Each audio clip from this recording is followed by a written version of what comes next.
ఏంటిది నాన్న నువ్వు అనేది? ఎందుకంటే అల్లుడు పోటీ చేస్తలేడు, నీకే సపోర్ట్ చేస్తాడు. ఏంది నాన్న నువ్వు అనేది? నేను చెప్పేది నమ్మతలేవా బిడ్డ? అల్లుడు అడుగు, చెప్పాలడు నువ్వన్నా. అవును బావాని, పోయినసారే బాగా డబ్బులు ఖర్చు అయినాయి. ఈసారి నువ్వు పోటీ చేసుడే కరెక్ట్. ఈసారి నేను పక్క గెలిపిస్తాను. నేను మా ఇద్దరు సపోర్ట్ ఉన్నాక నీకెందుకు బిడ్డ, తప్పకుండా గెలుతావు. నిజంగా నిజంగా నువ్వు నన్ను అర్థం చేసుకుంటావు అనుకోలే. మా నాన్న చెప్పిన మాటలు విని నువ్వు మారినావు. నన్నే సర్పంచ్గా గెలిపిద్దాం అనుకుంటున్నావు. నాకు అదే చాలు. ఈసారి నిన్ను సర్పంచ్గా పక్క గెలిపించుడే. నువ్వు గెలిస్తేంది, నేను గెలిస్తేంది. రేపు సర్పంచ్ మొగుడిని గొప్ప చెప్పుకుంటా నేను. సరేనా? సరే.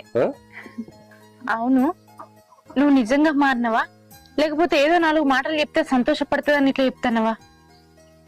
నాన్న, నీ అల్లుడేం చిన్నోడు కాదు. నిజంగా